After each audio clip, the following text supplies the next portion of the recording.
Welcome to Pushback. I'm Aaron Maté. It did not seem possible for the Steele Dossier, the collection of Trump-Russia conspiracy theories funded by the Clinton campaign, hyped by the U.S. media, and relied on by the FBI, to get more embarrassing for all those involved. But the latest indictment from special counsel John Durham has done just that. Steele's key source, a US-based Russian expat named Igor Danchenko, is now accused of lying to the FBI. And the details add new humiliation for those who promoted Steele as credible and raise new questions about the FBI's handling of the Trump-Russia probe. Joining me is Barry Meier. He's a veteran Pulitzer Prize-winning journalist. His latest book includes extensive reporting on the Steele dossier. It's called Spooked, the Trump Dossier, Black Cube, and the Rise of Private Spies. Barry, thank you for joining me. Sure thing, Aaron. Thanks for having me. So we knew before from Inspector General Michael Horowitz in a December 2019 report that Danchenko had admitted to the FBI that he was Steele's main source, and that corroboration for his claims was zero, in his words, zero. But now we get a whole new series of details, including that Durham is accusing him of lying to the FBI and misleading them about his interactions with people who he used as subsources. What to you stands out from this indictment, and what do you think how do you think it advances the story about what we already knew about just how discredited the Steele dossier was? Well, the two things that strike me, first and foremost, is that it kind of exposes kind of the whole shoddy nature of private spying. I mean, it sort of was the subject of my book, and how, yes, there are many legitimate corporate investigators, and some of them produce very fine work, but this is an industry that basically thrives by selling smoke to its clients, and the quality of their work never becomes really evident until it becomes public, and that very rarely happens because a company or a lawyer hires a private investigators to go do a job, they give them a report, and it never sees the light of day.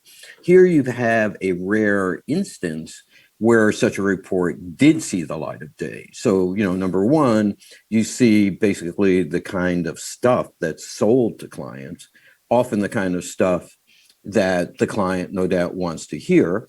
And then you kind of burrow down and start to see, the types of individuals that act as, the gatherers or collectors of this information.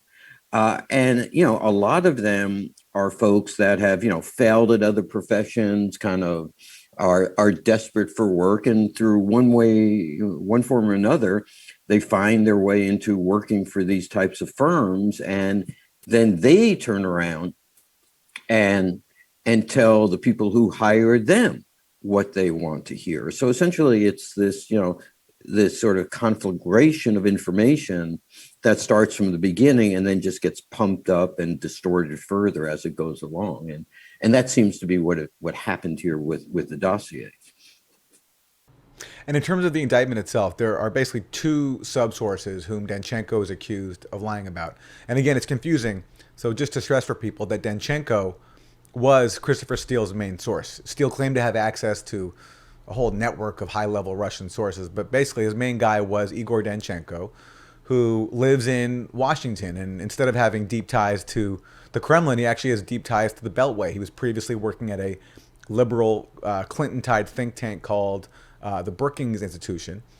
And what comes out in this indictment is that Durham is accusing Danchenko of lying to the FBI about his interactions with two people. One of them is a guy named Charles Dolan, who is a longtime Democratic operative, also with ties to the Clinton family, and Sergei Milyan, who is not Russian. He's Belarusian, but he was the former head of a Russian-American business association. So let's start with Dolan, because, it turns out from the Durham indictment that the most explosive allegation in the Steele dossier, the one that caused the most attention, which was the P-tape, actually comes, it looks like, from some benign information that Dolan got on a trip to Russia and then passed on to Danchenko, which then Danchenko and or Steele embellished to add the whole P-tape thing. This allegation that Trump cavorted with prostitutes in a Moscow Ritz-Carlton hotel room.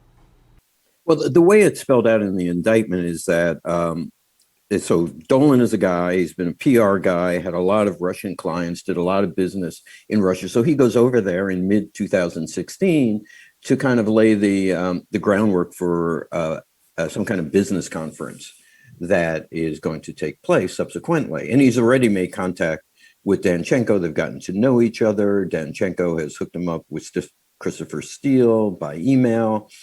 And they give him a tour. He's staying at the Ritz-Carlton. They give him the manager of the Ritz-Carlton gives him a tour. He meets staff there. They show him the presidential suite. So subsequently, a few days later, he meets with Igor Danchenko at in Red Square. They take a selfie of each other, or Danchenko takes a selfie of Dolan, and then Danchenko flies back to London and meets with Christopher Steele. Now, there's nothing in the indictment to suggest that Dolan knew what Christopher Steele was doing, or even what Danchenko was doing.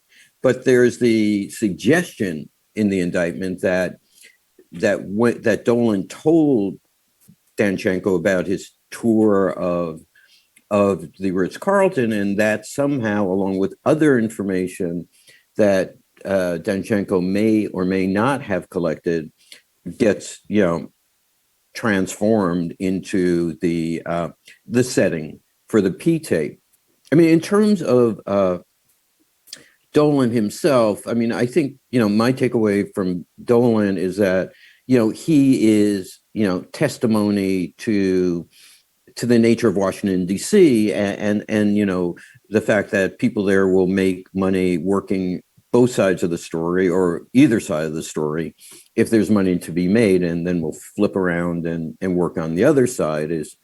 As your listeners may or may not be aware, Dolan, along with working, having a relationship with Igor Danchenko, also subsequently did PR for a Russian-owned internet company that became the subject of one of Christopher Steele's memos, and was accused in that memo of a role in spreading Russian disinformation on the internet in the United States. To me, the much more fascinating and important story for the news media and the news media's coverage of the whole dossier story involves Sergei Milyan, who, as you mentioned, was a Belarusian-born real estate broker who attracted the interest both of Christopher Steele and of Glenn Simpson, one of the former Wall Street Journal reporters who started Fusion GPS, the firm that hired Steele and promoted the dossier to reporters on behalf of the Clinton campaign. I mean, because Milyan was, shortly after the election, identified in numerous stories in major publications, including the Washington Post, the Wall Street Journal, the Guardian, on ABC News, and a number of other news outlets, as a key source of information for the dossier and as a source of specific allegations in the dossier. And now, according to Durham's indictment, it turns out that Igor Danchenko apparently never, ever spoke to Sergei Milyan. Yes, and that revelation about Sergei Milyan has prompted, for the first time that I can recall, a major media organization voicing some need for accountability in its own pages. The Washington Post wrote that the contents of the latest Durham indictment of Danchenko, quote, cast new uncertainty on some past reporting on the dossier by news organizations, including the Washington Post. The first time I've seen such a outlet of that level acknowledge that there were some serious falsehoods published, and that some scrutiny has to happen now, which is I think pretty significant. And it's interesting. I think people will be tempted to read the Danchenko indictment and see the fact that you have this like key Clinton world figure, Charles Dolan, who, was appointed to a State Department board by Bill Clinton, was a volunteer and advisor for Hillary Clinton's presidential campaigns. And they might think that Dolan was a part of a basically conspiracy at that point by the Clinton world to feed allegations into the Steele dossier. It doesn't strike me as that. It just strikes me as basically a funny coincidence that the Clinton campaign, on top of funding the Steele dossier, also happened to have people feeding information into it, in Dolan's case, unwittingly, while we were presented with this notion that Steele was tapping into this high-level network of Russian and Kremlin sources. And then you have on top of the fact that one of these other key sources, Sergei Milian, who's not even Russian, who's Belarusian, according to Milian, according to Durham, Danchenko and Milian never even spoke. And so Danchenko is accused of lying about that. Let me ask you to go back and talk about how Fusion GPS started working on this Trump-Russia dossier to begin with. Take us back to the spring of 2016, where Glenn Simpson and his partner hire Christopher Steele. Yes, and let me go back just a notch further than that and go back to 2015, when the Republican presidential primary is underway, and Fusion GPS are hired through the Washington Free Beacon Foundation to start basically conducting opposition research on behalf of against Donald Trump. And essentially, the Washington Free Beacon Foundation, one of its major funders is Paul Singer, who operates one of these very aggressive so-called vulture funds.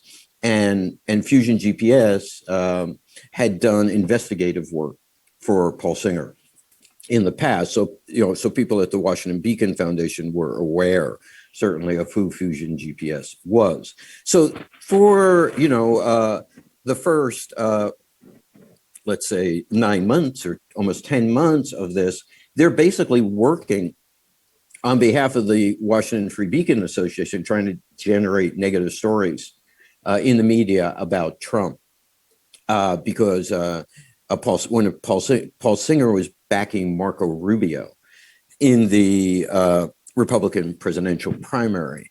But as Rubio fades and Ted Cruz fades, and Trump remarkably becomes the presidential nominee of the Republican Party, the people who have been opposing him, like Paul Singer, jump on the Trump train. And so Fusion GPS doesn't have a sponsor anymore. They're sort of out of luck. And they then approach the law firm that represents the Hillary Clinton campaign in the spring, approximately in April of 2016, and meet with Mark Elias, who is the lawyer there working on that account, on the Clinton campaign account, and say to him, essentially, hey, we've gathered all this stuff about Donald Trump. We've dug into every aspect of his domestic operations, all his business problems, and it was like, legend, all of Trump's screw-ups and lawsuits and, various types of cons that had sort of followed his career. And, but, we really haven't looked at Russia.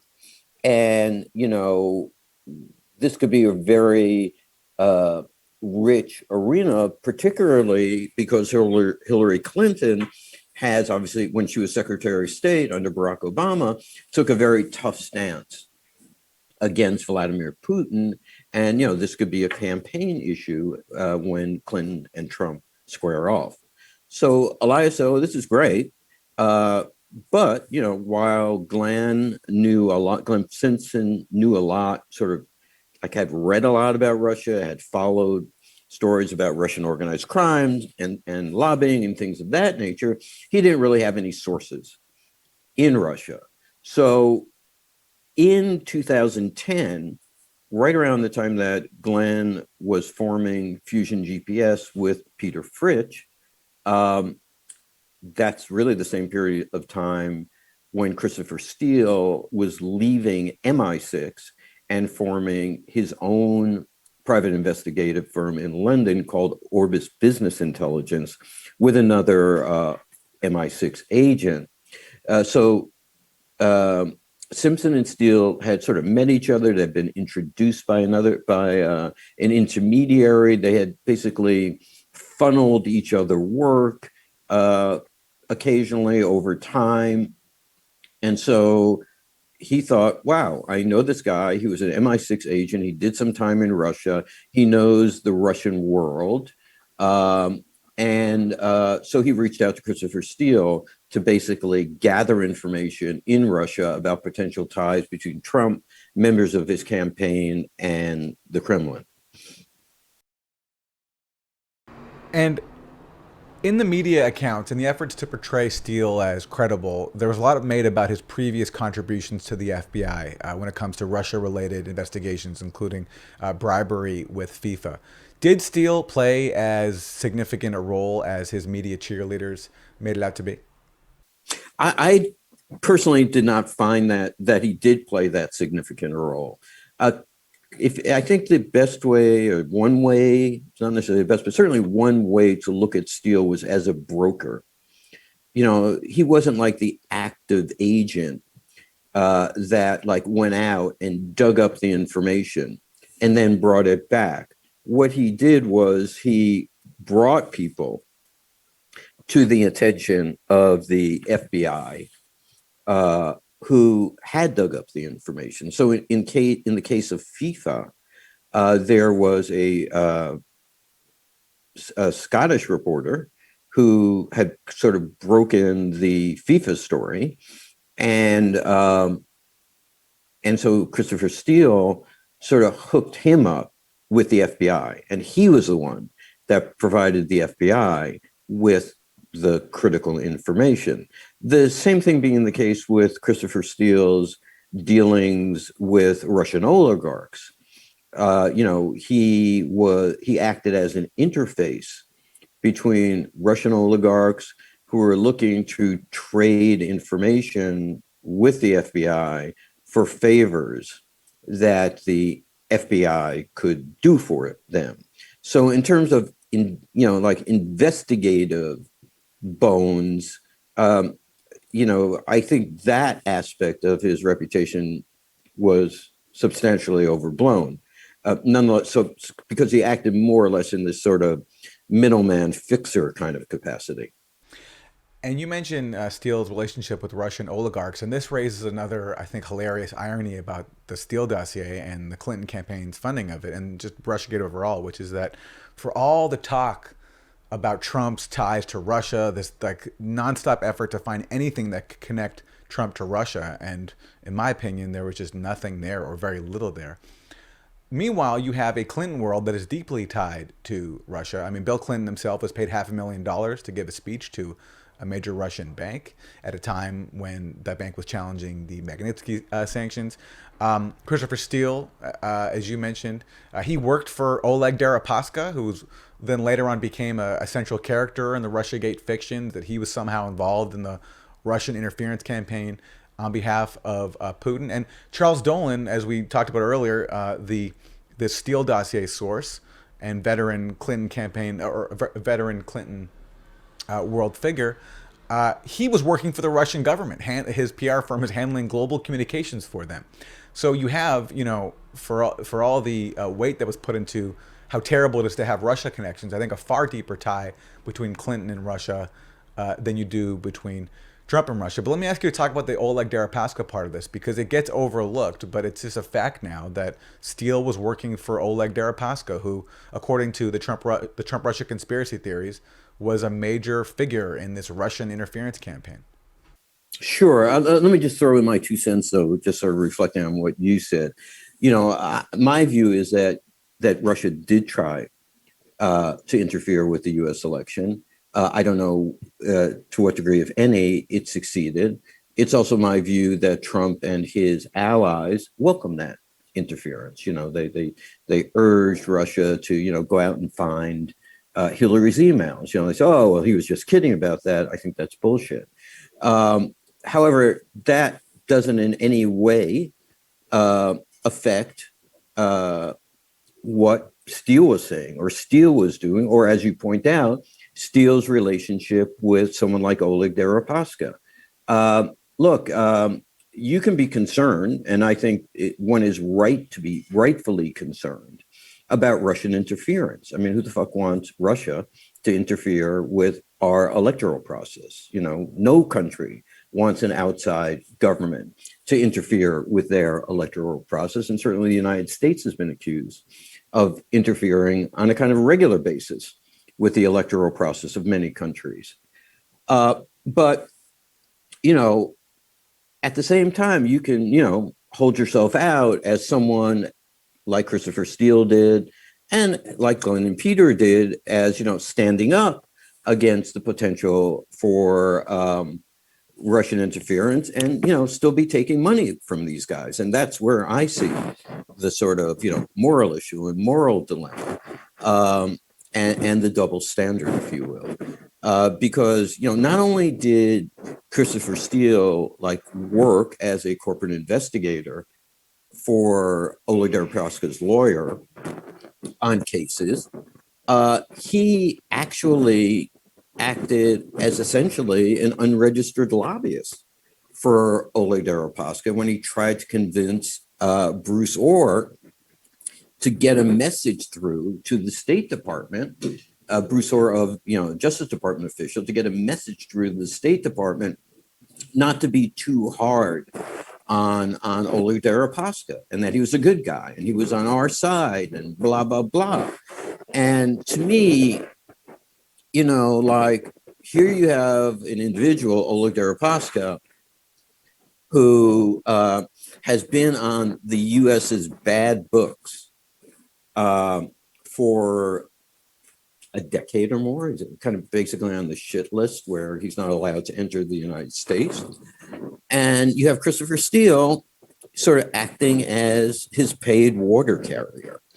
So, you know, I found that, you know, kind of stunning, that, you know, and sort of sobering, that, you know, when you strip away all the politics from this and all the high-minded language from this, it basically just boils down to money.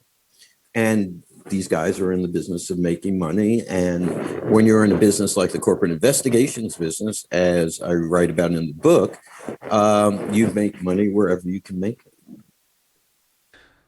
Okay, so on the question of Russian interference, it's not. We don't need to explore that in depth. You might know that I'm skeptical of. I do. Of yes, that claim. I do. And I'll just say quickly, just lay out my stance.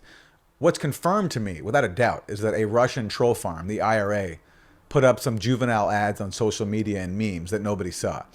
I don't think you can conclude from that that's part of a Russian interference in the election effort, because if it is, it's a pretty dumb effort. Most of the ads aren't even about the election, and they're silly. I mean, it looks to me like a standard clickbait operation, but that part of it is confirmed. It did happen.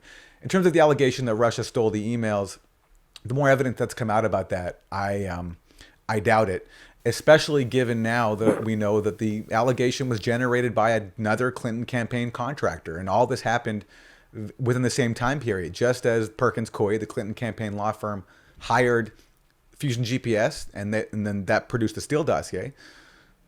Perkins Coie's Michael Sussman also hired CrowdStrike, and that CrowdStrike very quickly came up with the allegation that Russia hacked the DNC. And I think there's so many coincidences, and there's so much that has come out, including CrowdStrike admitting that they had no evidence that these alleged Russian hackers actually took anything from the DNC server, that it raises the question for me, even without going into all the evidence and the case for and against, given the preponderance of scams and deceit that went into the Trump-Russia narrative, it just raises the question to me, like, well, so if there's so much deceit already, then what are the odds that this one allegation is not deceit also? So that's how I approach it, and I hope the Durham investigation will provide us with more answers, and I hope that the evidence will come out so we can see for ourselves what did the intelligence community use to make this allegation that Russia waged this sweeping interference campaign, because as I see it, that evidence has not come out yet. If you want to respond to that, I'll give you a chance. Yeah, I'd be happy to. I mean, like, I you know, I'm not going to debate how you feel about it. You're entitled to feel about it as you feel about it, and as you expressed it. My view is that I'm just going to wait to see what comes out. Fair enough. And make my, decisions based on that. I mean, it's very tempting in all these cases to see something and then assume there's a connection between A and B, and then A, B, oh yes, and there's a connection between C. But in some ways, and I'm not referring specifically at all to what you said right now, that's the trap that the media fell into in reporting about the dossier and in reporting about, the Alpha Bank pinging story. I think as journalists, we have a scrutiny, we have sort of like a duty to scrutinize the things we believe or want to believe with the same standard that we sort of naturally scrutinize the things that we don't believe. Because if we fail to do that, we then somehow can become, victims of our beliefs and look over things or assume things that we really haven't fully scrutinized yet. Fair enough. I agree with the principle, and I just think it applies both ways. In my opinion, the evidentiary burden has not been met yet to declare that there, as U.S. intelligence officials said, that there was a sweeping Russian interference campaign. And to me, the evidence so far undermines it. But I agree. I think more evidence should come out, and I hope we get I hope the Durham investigation gives us a chance to see the evidence. On the issue of Christopher Steele, you were recently featured in an ABC News documentary in which Steele spoke basically for the first time. Give me a declarative sentence. Christopher Steele is a patriot, somebody who has professional integrity and expertise, and somebody who is a true friend and ally of the United States. But when you bring the information to the FBI in 2016, were you acting as a patriot or a paid private intelligence officer? As a patriot. And to those who say otherwise? I'd like to see what proof they've got. And I'm curious your thoughts on him, including psychologically, like what you think of him. He talked about how Vladimir Putin wants to kill him. He said that Igor Danchenko was scared, and that's why he said that his sourcing was very, very thin. He suggested that Igor Danchenko got intimidated, and he stood by the work he did on the dossier and said that he thinks the P-tape probably still exists. And today, do you still believe that that tape exists? I think it probably does, but I wouldn't put 100% certainty on it.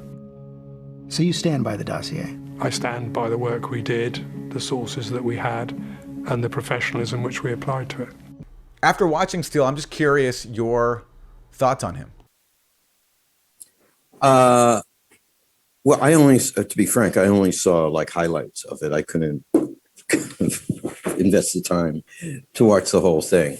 But you were a major part of it because you were the only voice of reason in it. You were the one. I know, and I found that sort of disappointing. I was under the impression that there were going to be other people on the show that were commenting on it, favorably, skeptically, whatever the case might be. And, I think Christopher Steele, is Christopher Steele at this junction cannot accept what is pretty clear and obvious to many people. And that is the evidence that he suggested exists to support the allegations in the dossier either haven't emerged yet or have been shown to be false. And so, I guess, what is someone like him who staked his reputation on being, a so-called professional intelligence gatherer supposed to do? Stand up and say, you know what, you're right, my work was crap, or they, kind of double down on it. And, there are always, I've encountered people throughout my reporting career, including other journalists, who will never admit that they've made a mistake, right? I mean, to me, making a mistake, even like spelling someone's name wrong, and like I would beat myself up, when I made an error like that in the story. But there are other people who make like huge errors that come out publicly, and it sort of like bounces off of them. It's not their fault. It didn't happen to them. It was somebody else's fault. And they have these like incredibly, tough carapaces that just everything bounces off of. And I think Christopher Steele is like that is that kind of person. It might be a reflection of his spy world training. It might be a reflection of his personality, but I don't think the day will ever arrive when Christopher Steele will go, I didn't do such a great job, or yeah, I said I was really a great professional. I relied on rock solid sources, but now it turns out that my own key informant lied to me and made stuff up. And, he'll always find ways to, I'm sure, diminish it, try to sweep stuff, under the rug. But, the fact of the matter is that this indictment of Igor Danchenko is the worst possible advertising for both Christopher Steele and Fusion GPS, and to some degree for those people in the news media that embrace the dossier. Well, speaking of which, so if you didn't watch the full ABC News special on Christopher Steele, you might have missed how they ended. So after they have showing that the Steele dossier was basically fiction, they give sort of a last word to an ABC News producer named Matthew Mosk, and he Matt. Yeah, I know him. And he says, now looking back on it, there are people who will say Christopher Steele's dossier has been debunked, and there are other people who will say it's mostly held up. Maybe it's somewhere in between, unquote. And I see that sort of approach still prevailing, not just with Christopher Steele, but across the media. There still seems this unwillingness to acknowledge that people got played. I mean, Rachel Maddow was a dogged promoter of the Steele dossier, did a whole special on how great it was. Adam Schiff, who basically led the Trump-Russia charge for the Democrats, he read parts of the Steele dossier into the congressional record. Carter Page, back from Moscow, also attends the convention. According to Steele, it was Manafort who chose Page to serve as a go-between for the Trump campaign and Russian interests. He, of course, claimed that he himself had seen more than circumstantial evidence of Trump-Russia collusion. All you have right now is a circumstantial case. Actually, no, Chuck. I can tell you that the case is more than that, and I can't go into the particulars, but there is more than circumstantial evidence now. So, again, I think... So you have seen direct evidence of collusion? I don't want to go into specifics, but I will say that there is evidence that is not circumstantial. And recently he was questioned about the Steele dossier on The View. So I want to ask you about something that's in the news a lot right now. You've been really prolific over the past few years being the head of the Intel Committee, and you defended, promoted, you even read into the congressional record the Steele dossier. And we know last week the main source of the dossier was indicted by the FBI for lying about most of the key claims in that dossier. Do you have any reflections on your role in promoting this to the American people? Well, first of all, whoever lied to the FBI or lied to Christopher Steele should be prosecuted, and they are. And unlike in the Trump administration, if they're convicted, they should go to jail, not be pardoned. So Donald Trump pardoned Roger Stone for lying. He pardoned Michael Flynn for lying. If people lied to the FBI, they should go to jail. But at the beginning of the Russia investigation, I said that any allegations should be investigated. We couldn't have known, for example, people were lying to Christopher Steele. So it was proper to investigate them. And let's not forget what we learned in that investigation. We learned that the Trump campaign chairman, Paul Manafort, was giving internal polling data, campaign polling data, to Russian intelligence while Russian intelligence was helping the Trump campaign. And to be clear, he was fired halfway through the campaign. Well, he may have been fired, but the effort to get Russian help continued, and even beyond the effort to get Russian help. But you may have helped spread Russian disinformation yourself for years by promoting this. I think that's what Republicans and what people who entrusted you as the Intel Committee chair are so confused about your culpability in all of this. Well, I completely disagree with your premise. It's one thing to say allegations should be investigated, and they were. It's another to say that we should have foreseen in advance that some people were lying to Christopher Steele, which is impossible, of course, to do. But let's not use that as a smokescreen to somehow shield Donald Trump's culpability for inviting Russia to help him in the election, which they did, for trying to coerce Ukraine into helping him in the next election, which he did, into inciting an insurrection, which he did. None of that is undercut. None of that serious misconduct is in any way diminished by the fact that people lied to Christopher Steele. No, I think just your credibility is. By a former Trump administration official, not by a journalist, because he's not getting questioned by journalists really elsewhere about his promotion of the Steele dossier. And he basically, I think, had a very evasive answer. As we wrap, Barry, I'm just wondering your thoughts on the lack of accountability for the promotion of Steele, not just by Steele himself, but in the U.S. media and even members of Congress. Well, as I wrote in Spooked and feel very strongly is that that there are serious. I'm a great believer in journalism. I love journalism. I spent my career as a journalist, but I believe that there's a significant danger for journalism when reporters allow private operatives and spies for hire to set the rules of engagement. And that's what happened here with the Steele dossier. And now those kinds of chickens are coming home to roost.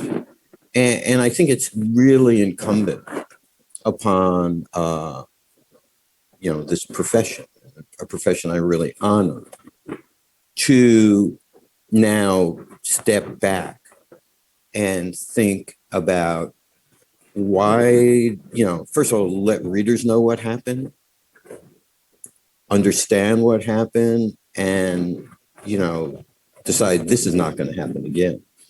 We're going to be setting the rules from now on. We're not going to let people like Fusion GPS, come around and get paid to plant stories with us that we then broadcast or publish to readers without letting them know that there are people with an agenda behind all of this. I think this whole dynamic has to change.